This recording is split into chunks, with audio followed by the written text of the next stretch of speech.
ислам діні осы бірлік пен ынтымаққа құрылған дін. Жалғыз намаз оқығанда да біз ияка наъбуду ва ияка настаин дейміз. Раббым, бір ғана саған құлшылық қыламыз, бір ғана сенен жәрдем сұраймыз. Бұл жамаатпенен біте тұрған нәрсе. Бірлік бар жерде барлық тірлік бар. Мына қанша облыстан келіп жатыр. Батыстан, шығыстан, оңтүстіктен, солтүстіктен. Барлығымызды жинап тұрған нәрсе не ол? Аллаға, Расулға деген бұл иман. Біз иманымыз бір, Раббымыз бір, Құранымыз бір, хадисіміз, пайғамбарымыз бір, дәстүріміз бір неміз халықпыз. Пайғамбарымыз саллаллаху алейхи ва саллям хадисі шәрифінде айтады: "Зақа таамул иман, ман қара радиту биллахи раббан, бил ислами динан, ва би Мухаммадин Мустафа саллаллаху алейхи ва саллям набиян ва расулан" дейді. Иманның дәмін тартты дейді. Иманның дәмінен артық рахат жоқ. Әр нәрсенің дәмі болғандай, қауынның, қарбыздың сол сияқты иманның дәмі бар. Ол жүрекпенен тартады. Иманның дәмін тартты дейді кім? Алланы Раббым болғанына, исламды дінім болғанына, пайғамбарым Мұхаммад Мұстафа саллаллаху алейхи ва саллямды пайғамбарым болғанына деп, бүкіл жәнімен, тәнімен, болымысменен разы болған адам дейді, иманның дәмін тартты дейді. Со иманның дәмін тарту үшін барлығымыз осы жерде жиналып отырмыз.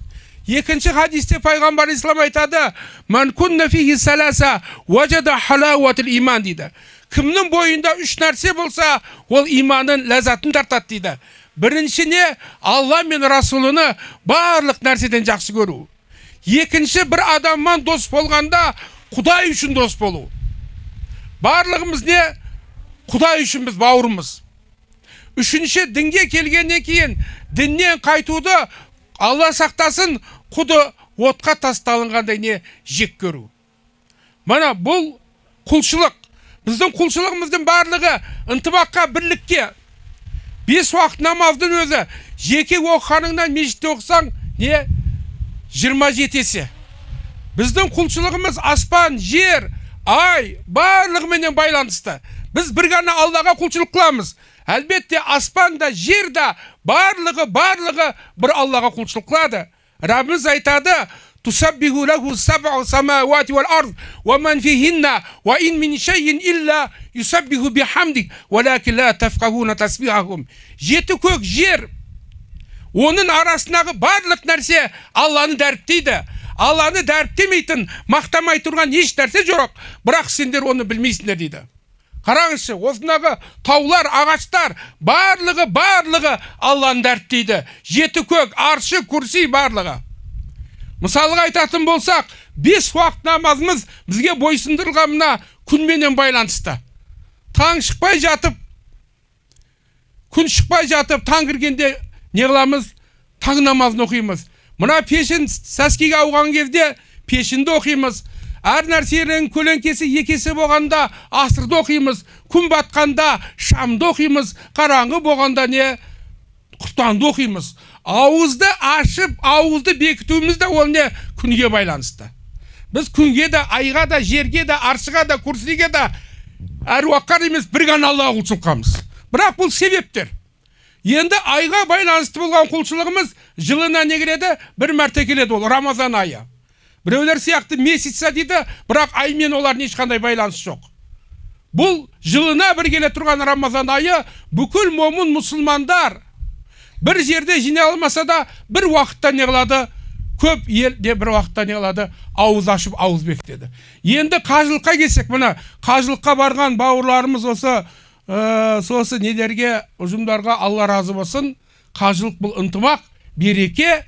Қажылық болса, ол күнге, ол айға, ол жерге байланысты. Білесіздер, қажылық ол Мұхаррам айын Зулхиджада болады. Зулхиджаның жаңағы 8-ші күні Яума Таруия. Және де ол не ол? Арафат, Муздалифа, Мина, Джамарат, Байтулла, Сафа, Маруа барлығы жерге байланысты болғандықтан қажылыққа өміріңде бір мәрте барсаң мойныңнан түседі. Барлығымыз, алхамдулилля, біз Аллах Тағала бізді сондай қылып жаратқан халықпыз міне. Тілімізде, дәстүрімізде, дініміз әлемдік дін, хақ дін. Allahu Subhanahu wa Ta'alaға мақтаулар, Пайғамбар алейхиссаламға салауаттар, ата бабамызға мыңда мың рахмет. Бізді Алланың алдында қарабет қып тастап кеткен жоқ. Хақ дінді мойындап, бір Аллаға құлшылық қылып, қыбламызды танытып, Пайғамбар алейхиссаламды танытып бізге кетті. Бұл бізге, құрметті бауырларым, аманат. Бұл аманат өте үлкен. Бұл аманат аспандар менен жерге, тауларға ұсынылғанда көтере алмаған. Оны көтеруден не қылған? Қорыққан, бас тартқан. Бұны не адамзат көтерді? Пайғамбарлар, сыддықтар, шухадалар, солихтар. Бір пайғамбардың істегенін бүкіл сахаба жиналып әрен істейді. Сахабалар істеген табииндар, табиинді атпа табииндар.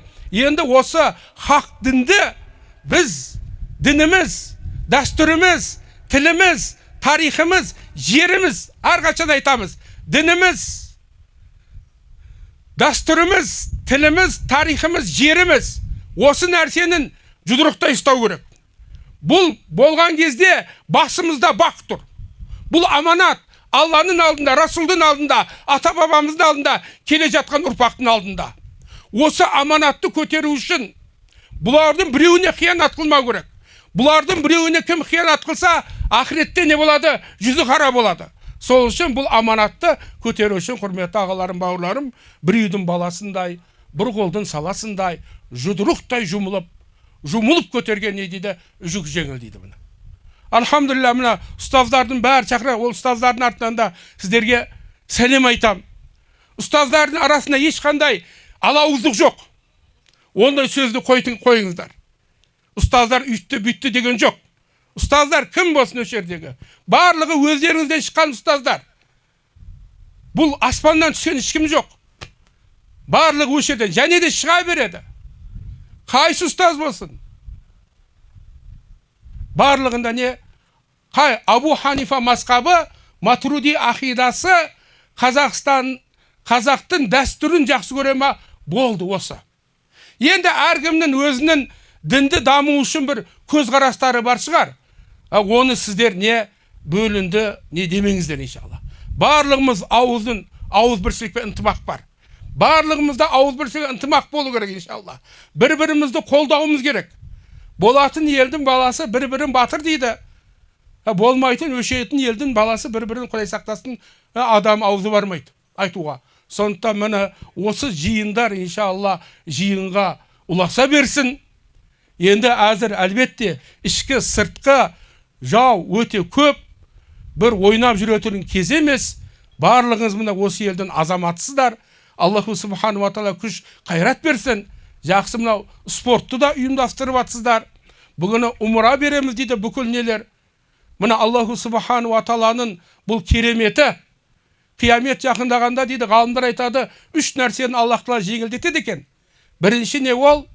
Осы қажылыққа, умраға баруды Аллах Тағала жеңілдетеді екен. Кезінде қажылық десе, Құнанбай атамыз бір-екі адамның атыменен өте алмайтын ек. Әзір Құдайға шүкір. Елден көп ағаларымыз, апаларымыз, қарындастарымыз, бауырларымыз қажылыққа не барып келіп жатыр. Қажыға бармаған умраға барғанда кеше өте қуанышты. Қазақстаннан келгендер өте көп болды дейді.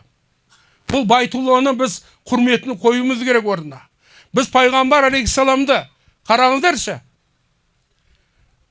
Байтуллаға барасын. Аллах Тағала ол құдіретті еді. Пайғамбар алейхиссаламды да сол жерге қалдыруға.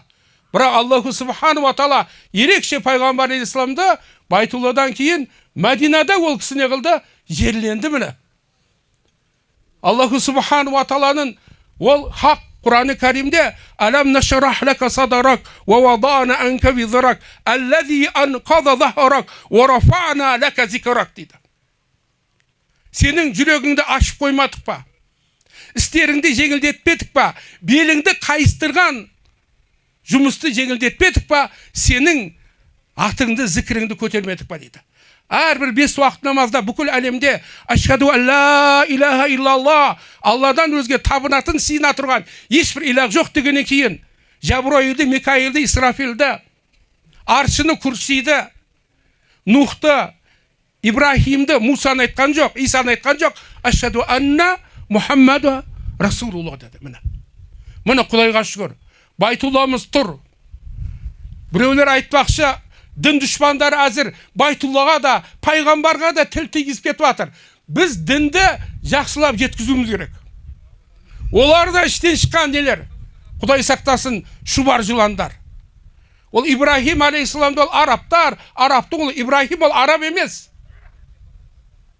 Дін бұл ұлтқа қарамайды. Бұл Байтуллаға қарсы шыққан, Аллаға қарсы шыққан, бұл періштеге қарсы шыққан, бүкіл адамзаттың Адам алейхиссалам мен Хауа анаға қарсы шыққан адам ол. Бүкіл адамзатқа қарсы шыққан. Білесіздер Байтулланы. Байтулланы кім бірінші соқты? Рываяттарда періштелер соқты дейді. Жындардың тасталқан шығарған екен, Аллах Тағала оларды жоғары көтермей қойды дейді. Осы Байтулланың тұппа турасы 7-ші көкте Байтул Изза тұр. Қай жерден Байтулла сақсаң да, ол Байтулла болмайды. Ол Байтулла біреу. Аллаху Субхану ва Тағала орынға, уақытқа мұқтаж емес. Алла мұнсыз орынды да, уақытты да бәрін жаратқан бір ғана өзі. Оның болымысына еш нәрсенің керегі жоқ. Солай бола тұра Аллаху Субхану ва Тағала Байтулланы, Алланың үйін соғу. Неге? Үй деген ынтымақ, үй деген берекенің рәмізі. Әзір қырғи қауақ. Адамдар өзінің отандарынан безіп, көрдік Сирияны, тек қана мұсылман көрдік Украинаны. Өзінің отанынан безіп, бір пана бола тұрған жері дегенде Аллах Субхану ва Тағала баста біледі. Бәләділ әмин, тыныштық қаласы. Ол жерге ешкім құрал көтеріп бармайды. Ол жерге ешкім медалдарын тағып бармайды. Ол жерге ешкім мансабын, дүниесін көрсету үшін бармайды. Олар мұны ақыретке барғандай, топырақтан жаралғандай, қайтадан бір топыраққа барғандай, қасиетті топырақта барлығы бірлікті көрсету үшіне барады. Лаббайк Аллахумма лаббайк, лаббайк ла шарика лака лаббайк, иннал хамда ва ниъмата лака вал мулк ла шарика лак деп міне. Байтулланы не қылады? Тауаф қылады. Байтуллаға құлшылық қылмайды. Осы үйден егесі рәбісіне Аллаға құлшылық қылады міне. Бұл ынтымақ пенен бірліктің рәмізі. Бұл иманның шартында емес, исламның 5-ші парызы міне. Пайғамбар алейхиссалам не қылады? Зиярат қылады. Сол жерге барасыздар. Түрі бөлек, түсі бөлек, тілі бөлек, менталиеті бөлек. Көп халық. Қазақ тілі әлемдік тіл болмаса да, қазақтың ұстанған діні, бұл хақтың, ислам діні, әлемдік дін. Барлығы бір адамның баласындай, бір қолдың саласындай, жұдырықтай жұмылып, лаббайк Аллахумма лаббайк деп, міне, Арафатта тұрады дұға қылып. Минада болады, Муздалифада, Байтулланы айналады, Сафа Марваны жүгіреді. Бұның барлығы не? Ынтымақ пенен бірліктің несі. Бізді дін жұмысын қалай бірлікте істесек, дүние жұмысына да біз бірлікке ат салсақ, не болады? Нұр үстіне. Нұр болады, құрметті бауырларым. Муса алейхиссалам қандай ұлы пайғамбар болғанменен, улул азм русул, 5 ұлы пайғамбар, Мұхаммад алейхиссалам, Ибрахим, Муса, Иса, Нух. Бірақ Мусаның қабырының нақты қай жерде екен білмейді. Шам өлкесінде пайғамбар алейхиссалам миражға көтеріліп баратқанда Муса бауырымның қабырда тұрып намаз оқып жатқанын көрдім дейді. Хавариндер қанша болғанменен, Иса алейхиссаламды қанша жақсы көргенменен, оны ұрымның зұлымдығынан құтқарып қала алмады. Ләйләтул қадір кешесінде Иса алейхиссалам көкке көтерілді. Ал бізде Құдайға шүкір бәрі бар, құрмет. Байтулламыз тұр. Пайғамбарымыз саллаллаху алейхи вассалам рауза жәннатта жатыр. Байнал минбарил байтил раузатум риязил жанна. Менің үйім мен минбарым жәннат бақшалардан бақша. Құран бұл. Лаухул махфузда Таурат, Инжил, Забур сақталса, Құран сақталса, Таурат пенен Забур, Инжил бұл дүниеде қиямет күнде сақталмайды. Ал Құран-ы Карим Лаухул махфузда қалай сақталса, бұл жер бетінде солай сақталады. Алхамдулилля, кеше көрдіңіздер, қазақтың соңғы ханы Кенесары атамыздың Құранын мен муфтиятқа келіп берді. Иншалла, құрметті бауырларым, Құранымызда, сүннатымызда, дәстүрімізде орында тұр. Тек қана бізге жалқаулықты қойып, не қылуымыз керек, әрекет қылуымыз керек.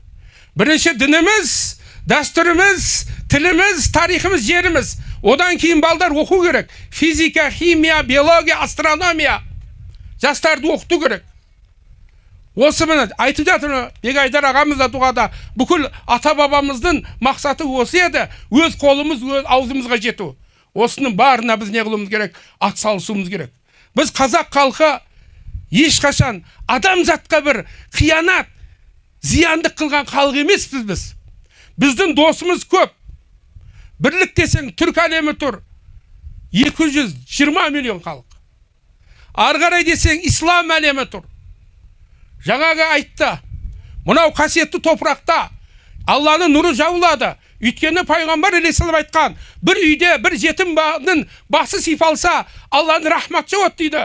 Бұл қасиетті жерде қанша жетімдер мен жесімдерге көмектесілді, қанша жетімдердің басын сипалды. Өзінің жетімін жылатпады, жесірін тентіретпеді. Сондықтан өзгелердің жетімдері мен жесірлері осы жерде не қылды? Пана тапты. Діні бір, тілі бір. Бауырларымыз жүрсін. Өзбегің, ұйғырың, қазағың, қырғызың. Қазақ жерінде ұйғырың, өзбегің жүр. Діні бір, тілі бір. Діні бір, тілі бөлек. Тәжігің, ингушың, шешенің осы жерде жүр міне. Өзінің еліндей. Діні де, тілі де бөлек. Грек, неміс бәрі осында болды. Өйткені жаратты неше алуан жұртты бір құдайым, бәріне бірде етті күн мен айын, қайсысын бөлектудің деп айырайын, бәріміз бір адамның баласымыз деп. Көршінің хаққын не қылды, білді. Бірақ ол бауырларыма да мен айтарым. Пайғамбар алейхиссаламды кезінде білесіздер, Мәдинада болған кезде Макка мүшриктері, басқа мүшриктер, яһудилер бірігіп, Мәдинаны жермен жексен қылам дегенде, Салман Фарси, ол араб емес, Мәдинаның сақталып қалуына ол ат салысты. Хандақ, ор қазуды не қылды. Сондықтан пайғамбар алейхиссалам не деді? Салман менен, мен Салманнамын деді. Басқа ол жаңағы бауырларымыз да, олар да қатысу керек. Біз қазақ халқы, біз жерімізді қандай жақсы көрсек, олар да солай жақсы көрек.